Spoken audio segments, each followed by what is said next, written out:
S for study मतलब nothing. Hello दोस्तों, स्वागत है आपका हमारा यूट्यूब चैनल स्टडी नथिंग पर। तो कैसे हैं आप सब? उम्मीद करता हूँ आप सभी ठीक होंगे।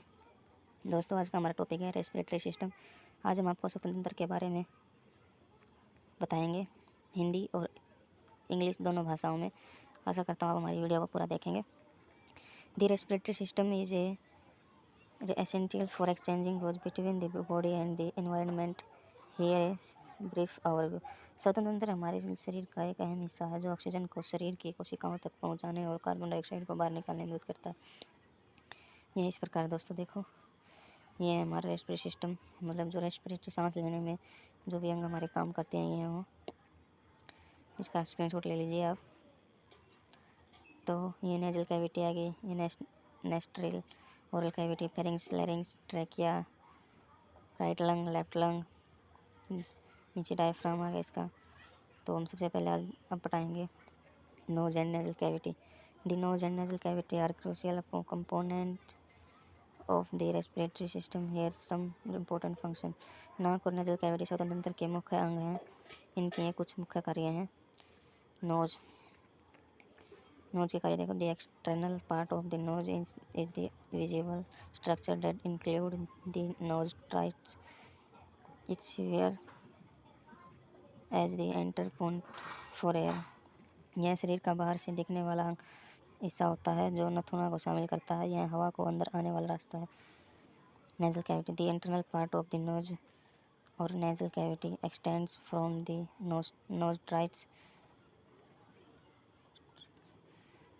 To the pharynx. It has several important functions. नाक के अंदर का हिस्सा जो नथुने से भोजन नली तक विस्तार करता है, इसके कुछ मुख्य कार्य हैं।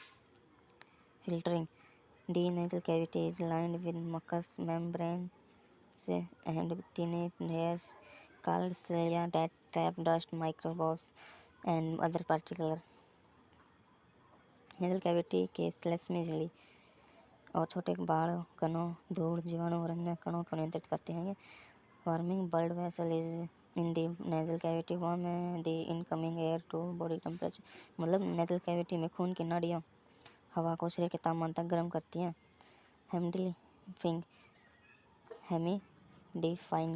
The nasal cavity adds moisture to the air which helps to keep the respiratory tract from drying out. ये हवा को नमी प्रदान करते हैं जो स्वतंत्र तंत्र नली को सूखने से बचाते हैं। Olfaction. It contains of olfactory receptors responsible for the sense of smell. मतलब इसमें सूंघने वाले रिसेप्टर्स होते हैं जो स्मेल यानी सुगंध को पता लगाते हैं, किसी भी तरह की स्मेल होती है। Together these functions help to prepare the air from entry into the lungs and protect the respiratory system from irritant and pathogens. ये सभी कार्य मिलकर हवा को फेफड़ों के लिए तैयार करते हैं और स्वतंत्र तंत्र को जलन और रोगजनकों से बचाते हैं। नंबर 2 पे हमारा फेरिंग्स। हम ऊपर हमारा नोज का हो गया, आप देखो pharynx. It is a muscular tube that connects the mouth and nose to the larynx. इसको वॉइस बॉक्स भी बोलते हैं। एंड एसोफेगस फूड पाइप होती है। It is divided into 3 parts. यह एक मांसपेशीय पाइप होती है जो मुंह और नाक को कंठनली यानी गला और ग्रासनली से जोड़ती है। ये 3 प्रकार के होते हैं। नेसोफेरिंग्स। Number 1 नेसोफेरिंग्स। This is the upper part of the pharynx located behind the nasal cavity and above this soft palate. It serves as a passage for air coming from the nasal cavity. यह nasal cavity के पीछे और मुलायम स्वाद के ऊपर वाला हिस्सा होता है। यहाँ से हवा नेजल कैविटी से कंठनली में आती है। नंबर 2 है oropharynx. This section x tends from the soft palate to the epiglottis and it is located behind the mouth. It functions as a passage for both food and air. यह मुंह के पीछे और मुलायम स्वाद से लेकर उपकंठ तक बढ़ाता है। यह भोजन व हवा का सामान्य मार्ग है। Laryngoscope. This is the lower part of the pharynx located behind the larynx and extending to the esophagus. It connects the esophagus and larynx. यह मुख्य ग्रसनी के नीचे और कंठनली के पास होता है। यह ग्रासनली और कंठनली को जोड़ता है। The pharynx has several important functions। ग्रसनी के मुख्य कार्य हैं air passes it directs air from the nasal cavity to the larynx। हवा को nasal cavity से कंठनली तक ले जाना। food passes it carries food from the mouth to the esophagus। भोजन को मुंह से ग्रासनली तक जाना। Voice production it helps in sound production by supplying air to the vocal cords। मतलब यह स्वर को हवा की आपूर्ति करके ध्वनि उत्पादन में मदद करता है। नंबर 4 है हमारा trachea. It's very important part. It is a tube that extends from the larynx to the bronchial tubes in the lungs. It plays a crucial role in the respiratory system by conducting air to and from the lung. Key feature of the trachea include श्वसन नली जो कंठनली से शुरू होती है और श्वसन नलिकाओं तक पहुंचती है। यह श्वसन तंत्र का एक मुख्य हिस्सा है और इसका कार्य हवा को फेफड़ों तक ले जाना है। श्वास नली की मुख्य विशेषताएं हैं। इसका स्ट्रक्चर देखो। The trachea is supported by C shaped rings of cartilage that keep it open and prevent it from collapsing while still allowing flexibility. मतलब श्वास नली है जो हमारे वह नरम हड्डी के छल्ले से बनी होती है जो इसे लचीला और शिथिल बनाते हैं। यह छल्ले हैं जो श्वास नली को गिरने से बचाती है और हवा के मार्ग को खुला रखती है। इसको ध्यान से देखो दोस्तों। इसकी लोकेशन बताएंगे। It is located in the anterior मतलब front part of the neck गर्दन के सामने आगे की तरफ मतलब बिहाइंड द एसोफेगस ग्रसनाल के पीछे। मतलब यह जो है गर्दन के आगे की तरफ होता है और जो हमारा एसोफेगस होता है मतलब ग्रसनाल उसके पीछे होता है। फिर है ब्रांचिंग ब्रोंकिंग। The trachea divides into two primary bronchi which leads to the right and left lungs. मतलब श्वास नली दो प्राथमिक श्वास नलिकाओं में बट जाती है जो दाएं और बाएं फेफड़ों को हवा प्रदान करते हैं। फंक्शंस हैं if carries air from the larynx to the lungs and is lined with a mucous membrane that trap dust and particles। मतलब श्वास नली है जो वो हवा को कंठनली से फेफड़ों तक ले जाती है और श्लेष्मा झिल्ली होती है जो हमारी नाक की उससे ढकी हुई होती है जो धूल और कणों को जैसे हमारे नाक के अंदर होते थे उन बालों को जो वहीं उनसे नियंत्रित करती है। The features help the trachea efficiently transport air to the lungs and protect the respiratory tract। मतलब जो श्वास नली की ये गुण हवा को कुशलतापूर्वक फेफड़ों तक पहुंचाते हैं और श्वसन तंत्र को सुरक्षित करने में मदद करती है। नंबर 5 पर हमारे ब्रोंकी। मतलब the bronchi are the primary tube that branch from the trachea and distribute air to the lungs. Key points about the bronchi include मतलब श्वास नलिकाएं हैं जो दो प्राथमिक पाइप होती हैं जो श्वास नाल से शाखा युक्त होते हैं और फेफड़ों के अंदर हवा को वितरित करते हैं। इनके कुछ मुख्य पहलू इस प्रकार हैं। मतलब पहले इसका जो ब्रोंकी है हमारी उसके स्ट्रक्चर देखो मतलब इसकी संरचना कैसे हुई। प्राइमरी ब्रोंकी है एक तो इसको भाग कई भागों में बांटा गया है। ये देखिए The trachea divides into two primary bronchi, one for the right lung and one for the left lung। मतलब जो श्वास नाल के दो प्राथमिक श्वास नलिकाएं हैं वो दो भागों में बांटी गई हैं। एक है दाएं फेफड़े के अंदर और एक है बाएं फेफड़े के अंदर। फिर जो हमारी सेकेंडरी ब्रोंकी है उसके बारे में देखो।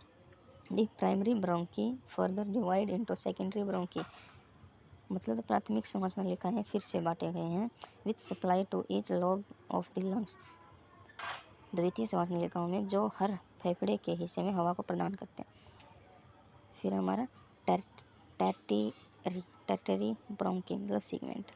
Secondary bronchi continue to divided into tertiary bronchi which deliver air to specific segments of the lungs. मतलब जो द्वितीय नंबर 2 की श्वास नलिकाएं होती हैं वो छोटे श्वास नलिकाओं में विभाजित होते हैं जो फेफड़ों के खंडों तक हवा लेके जाते हैं। अब इनका कार्य देखें ये कैसे कार्य करते हैं। एयर डिस्ट्रीब्यूशन मतलब bronchi channel air from the trachea to various part of the lungs, मतलब जो श्वास नलिका होती है वो हवा को श्वास नाल से फेफड़ों के अलग अलग भागों में बांटता है। फिर है filtering and moisturising. The lining of the bronchi is covered with mucus and cilia that trap dust and particles and help moisten the air। मतलब जो श्वास नलिकाओं की परत पर जो बलगम और छोटे बालों से ढकी होती हैं जो धूल और कणों को नियंत्रित करती है उसको हवा नमी युक्त करती है, वो है हवा को नमी युक्त करती है। उसकी लोकेशन होती है जो यह है the right bronchus is wider and more vertical compared to the left bronchus, which is narrower and more curved due to anatomical differences। मतलब जो दाहिनी श्वास नलिका थोड़ी सीधी और थोड़ी चौड़ी होती है, बाईं श्वास नलिका थोड़ी टेढ़ी मेढ़ी और पतली होती है, और जो शारीरिक भिन्नता की वजह से होता है, और जो भी कुछ होता है शारीरिक भिन्नता की वजह से। नंबर 6 पर आते हैं हमारे लंग्स।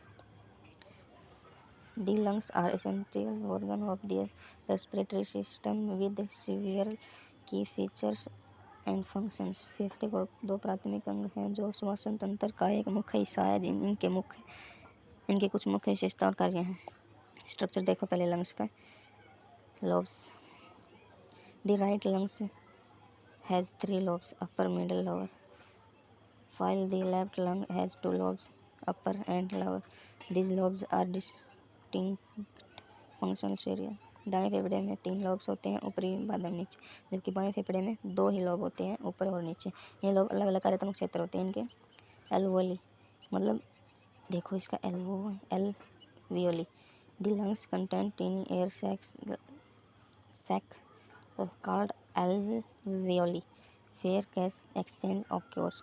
मतलब फेफड़ों के अंदर छोटी छोटी हवा की थैलियाँ जो सैक होता है, SACS सैक्स, हाँ जो थैलियाँ होती हैं जिसे एल्वियोली कहते हैं, यह गैस अदला बदली जिम्मेदारी होते हैं।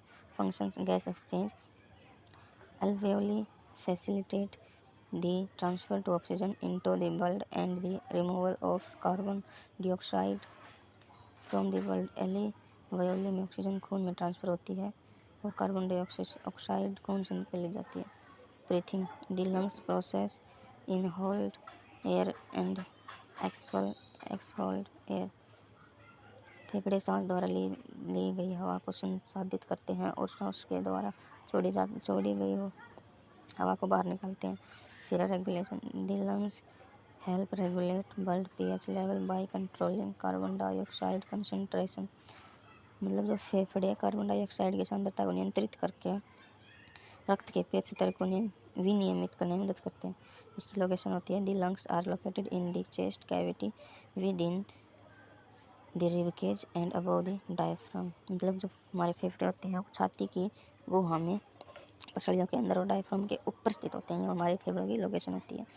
The primary role of lungs is to deliver oxygen to the body cells and remove carbon dioxide through the process of breathing. फेफड़ों की प्राथमिकता भूमिका शरीर की कोशिकाओं को तक ऑक्सीजन पहुंचाने और सांस लेने की प्रक्रिया के माध्यम से कार्बन डाइऑक्साइड को बाहर निकालना है। फिर diaphragm. It is a dome shape muscles located beneath the lungs. Here are its key features and functions. यह फेफड़ों के नीचे स्थित एक गुंबद आकार की मांसपेशी है जिसकी विशेषताएं और इस प्रकार होती हैं। कार्य। Number 1 structure. The diaphragm is dome shaped and separates the chest cavity from the abdominal cavity. Diaphragm जो गुंबदाकार होता है और छाती की गुहा के पेट की गुहा के अलग होता है। Attachment. It is attached to the ribs sternum and lumbar spine. मतलब यह पसलियाँ स्तन की हड्डियाँ और कमर की हड्डी से जुड़ा फंक्शंस हैं। Breathing. During inhalation the diaphragm contracts causing the lungs to expand the draw in air। During inhalation the diaphragm relaxes allowing the lungs to compress and expel air। मतलब जो सांस लेने के दौरान डायफ्राम सिकुड़ता है जिसमें फेफड़े फैलते हैं और हवा खींचते हैं। सांस छोड़ने के दौरान डायफ्राम शिथिल हो जाता है जिससे फेफड़े हवा को संपीड़ित करके हवा बाहर निकाल देते हैं। Pressure regulation. The diaphragm helps regulate pressure between the chest and abdominal cavity, facilitating the breathing process. Diaphragm छाती और पेट की गुहाओं के बीच दबाव को नियंत्रित करने में मदद करता है जिससे श्वास प्रक्रिया सुगम हो जाती है। Role in respiration. The diaphragm movements controls the rhythm of breathing and regulates airflow into and out of the lungs। मतलब जो डायफ्राम की गति श्वास की लय को नियंत्रित करती है तथा फेफड़ों में और बाहर वायु प्रवाह को नियंत्रित करती है। तो ये हमारे दोस्तों लास्ट का लाइन रह गई है। Without the diaphragm efficient breathing would be difficult as it is the primary muscles driving the respiratory system process. मतलब तो डायफ्राम के बिना कुशलतापूर्वक सांस लेना कठिन होगा क्योंकि यह श्वसन प्रक्रिया को संचालित करने वाली प्राथमिक मांसपेशी है। तो दोस्तों हमारा वीडियो है जो कंप्लीट हो चुका है। हमने आज आपको रेस्पिरेटरी सिस्टम के बारे में बताया है।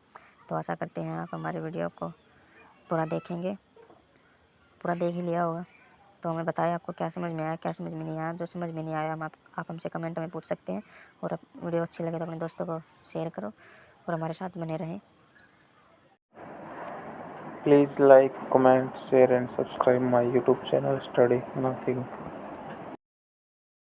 Thanks for watching my video.